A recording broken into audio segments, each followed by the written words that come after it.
Hey everyone, it's DrRic, and I'm doing a 6-mile jog. I don't go that fast. I'm about 15-minute miles, 12-minute miles if I'm happy. I'm just trying to prepare for the Mount Whitney hike that I'm taking a couple of patients on. But I did a video yesterday on how hiking can be healthy and help you initiate change or lifestyle change. You know, it's always the hardest thing to get started. But if you just put together a cheap plan, I think, and don't look too far ahead, it might make it an easier task, but you should always consider short game and long game. And I'll mention that in the upcoming videos. But today is I started about 40 minutes ago, and it's about 70 degrees. So obviously with core body temperature, you will increase your heat, and with that vasodilatation, meaning skin and blood vessels on surface areas to the outside of the body instead of to the center of the body, will get preferential blood flow, so you can cool down core body temperature. Another way to do that is hitting the shade. So in this path, you'll see spots of shade. I sometimes play a game, go slow in the shade, like right now, and then go fast in the heat or the sun. Just keeps my mind busy. So that's how I can get around the neighborhood. But when you're hiking at altitude, I'm gonna take a break for a second. The issue is that you will be breathing fast with a fast heart rate. Body metabolism tries to compensate with less oxygen in the air by increasing cardiac output and the respiratory rate. It's compensation, and it's normal. If you take things like acetazolamide, Diamox, ginkgo, or you train at altitude, then you'll actually pack more red blood cells. You'll be more efficient with oxygen dissociation or oxygen extraction. Mitochondria will probably work better. But I jogged from my house to the Jewel Asco. Had to target, because again, it's fun to play mind games that, okay, you go from here to here, and then you figure out where to go after that, there. Then you figure out where to go after that, there. And then you go back home. So instead of just picking, I want to do 10 miles, I don't like running, but I'll just make it interval training. And I should be running now, but it's hard to hear me, I'm sure. So the idea is, with the fast breathing, with the temperature, ambient temperature being hot, with my core body being hot, you'll evaporate fluid, not only from skin sweat, but you'll also be breathing it out. A lot of people get chapped lips, and you'll notice it. So the question is always, how much fluid do you drink? And I go by Andy Galpin. I think he's an exercise physiologist. I've seen him on one of my favorite podcasters' show, Andrew Huberman. And the Galpin formula is your body weight in pounds divided by 30. That'll give you the amount of ounces that you're supposed to drink every 15 minutes. So in my case, I'm about 146, 148, divided by 30 puts me at about 4 or 5. That would be 5 ounces every 15. And that would be the amount of fluid. There's going to be variability with that equation depending on temperature, what you're wearing, and level of fitness. But if you just remember every 15 that you should be taking in some fluid, you can do the math yourself and make it fun. Now, if I'm jogging, I'm not going to carry that much fluid on me because it bounces all over, and I don't like carrying backpacks when I jog. So I went and bought 2 of these. So finished one already. So that is my usual formula for every hour, just because when I'm running, I can't hold stuff.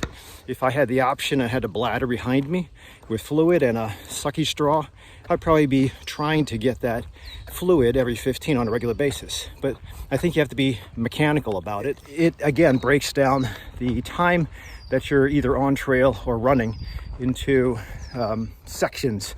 And if you get past a section, dopamine hit. Get past another section, dopamine hit. So it's important to make it tangible and regulate it. So I typically won't do every 15 because I can't carry it. So I'll do every hour. So if you take up the 15-minute increments over an hour, that's 4. So 4 times, let's just round it off to 5. 5 ounces every 15 minutes times 4 is 20. So every hour I can take 20 ounces of fluid. I just happened to choose coconut water because it was available. I didn't want any caffeine or sugar. But the only consequence with that, if you take a lot of fluid all at the same time, I still maintain the fluid that I'm supposed to have hourly. And on a 6-hour hike, it's important to stay hydrated. Otherwise, at the end of 4 or 5 hours, you'll cramp up, your heart rate will be really fast, and you'll lose the evaporative effect. Because if you get 3% dehydrated, you don't get the peripheral blood vessels to open up anymore, and your core heats up. When the core heats up, heart rate goes faster. It's typical formula. And you don't want a faster heart rate. It's already fast at altitude or fast if you're a beginner. So it's important to maintain this fluid, but you'll have to practice the fluid intake as you train so that you don't wait till the last minute and just say, okay, I'm gonna hydrate, because you'll be peeing every 5 to 10 minutes. That's not good either. So you don't want to be peeing excessively because you'll be taking breaks frequently. And you might have an irritated colon or gut. So play around with hydration states as far as what to drink. As long as it's fluid, that's fine. Electrolytes, I did a video on noon when I took a group out to Bryce Canyon. I'll put a link down below. The idea is that as long as you don't have any problems with gastric or stomach distress, by taking in so much fluid all at once, top of the hour, then do that. It's easy to remember, I think, and then it breaks down your hike into hours versus every 15. You can probably do every 30 if you wanted to, but you can decide. But the idea is to implement and see if your recipe works. If it doesn't, you might want to throttle that, change it a bit, more fluid more frequently. So if I was to do every hour and a half to 2 hours, that's just way too much fluid. Yeah. I'll have the gastric distress. It's up to you. But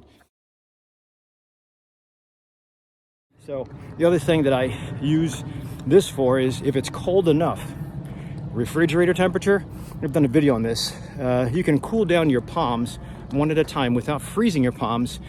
And the idea is it's almost like a cold immersion. It gives you a sudden burst. There's something of a dopamine and stimulating effect the hormones have.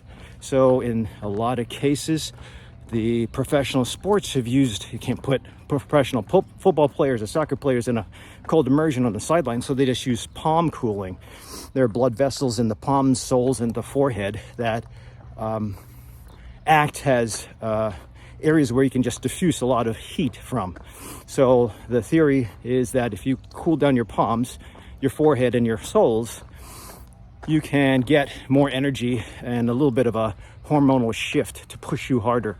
I think in rats and animals, it increased the cage speed that they're running in the cage by 300%.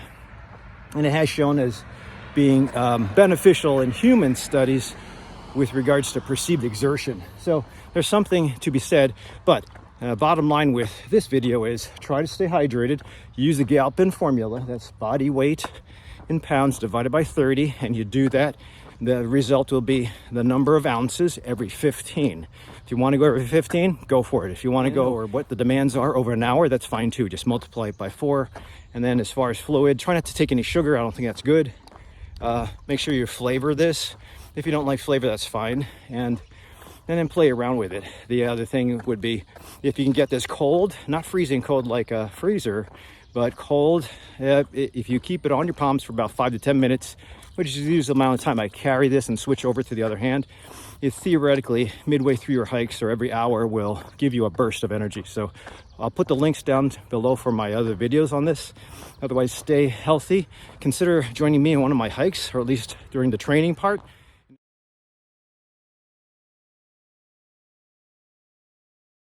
One of the things you should know is that if you're trying to figure out what amount of fluid is your best, and then after you decide on every 15 minutes to every 60 minutes, how it's dependent on, I think, how often you have to pee.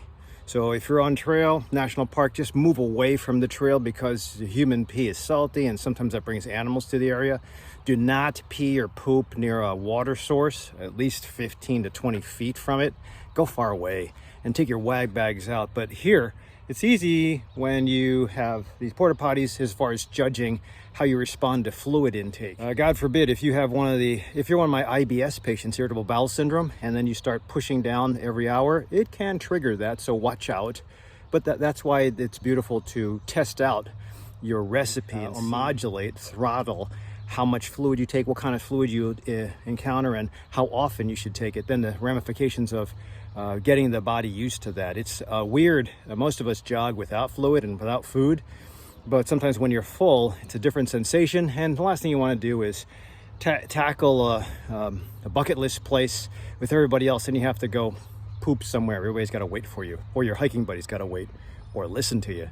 So take toilet paper, take wag bags, test out your fluid hydration state and how often you should be taking in the fluids, and then start planning for carrying that stuff. We're going to Mount Whitney. You can certainly boil snow and then use that, or get your filters and potassium iodide, but sometimes people poop near the lakes and it contaminates the water. So it's up to you as far as carrying that heavy stuff in, or finding it in a water source and filtering it. The bottom line is you want to, just like training before an event, you want to be able to test out your digestive system.